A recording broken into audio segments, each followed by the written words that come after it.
là mình đang lên trên máy cắt lúa để mình hoàn luôn, đang dư cho anh lấy những con núi mình xử lý cho.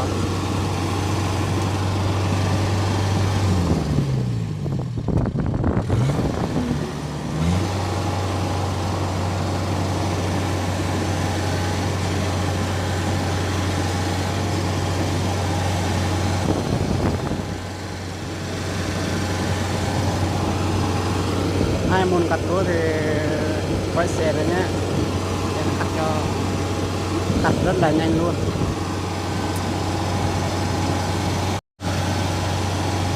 Giờ mình đang chơi vô tại xe con nông á, không cần phải bắt vào nha. Quay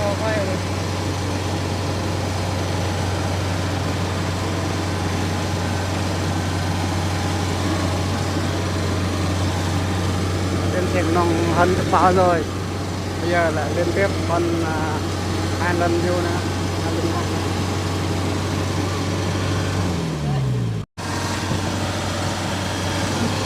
Cắt tiếp.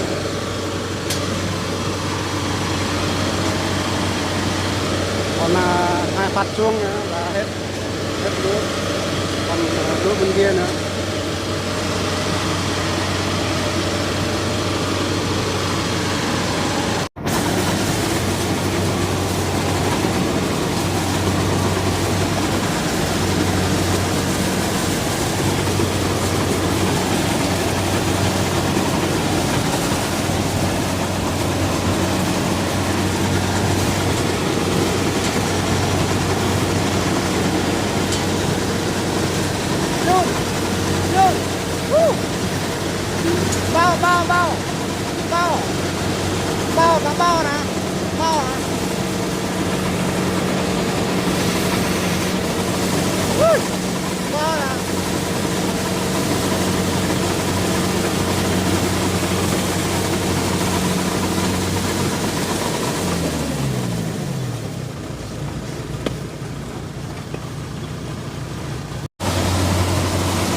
xong một đám rồi, còn chục xíu nữa thôi. Còn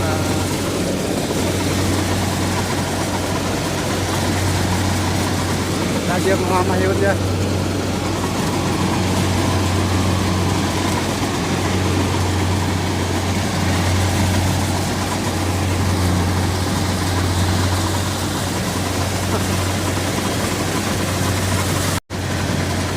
Vì thế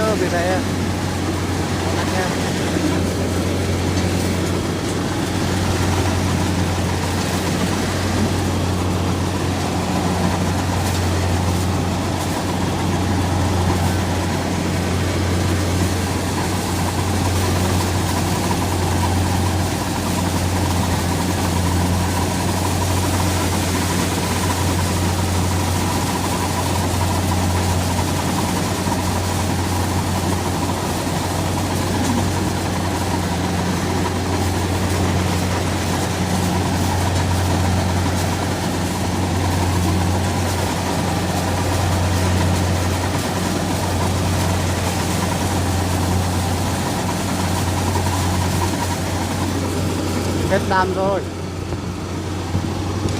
hết rồi, chơi về xe công nông chơi về nhà rồi. Còn đam kia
tàn đấy xe công nông.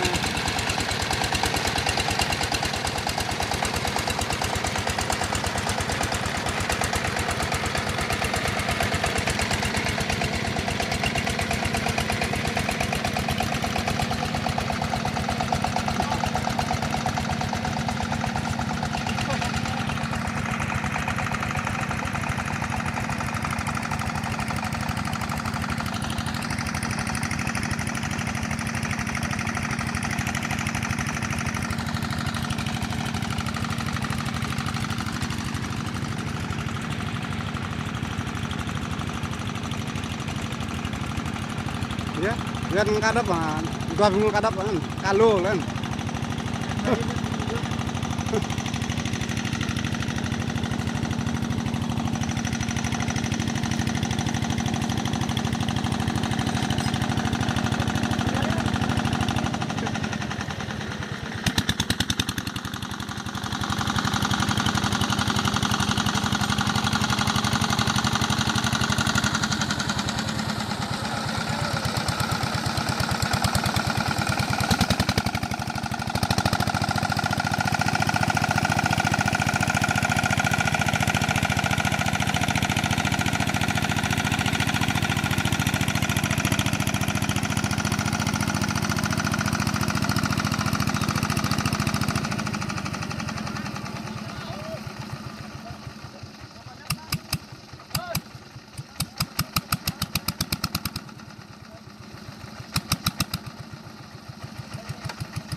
sewa.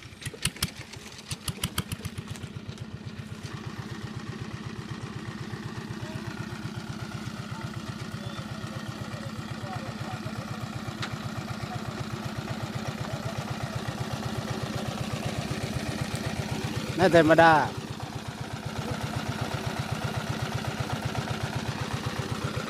tehun, tehun.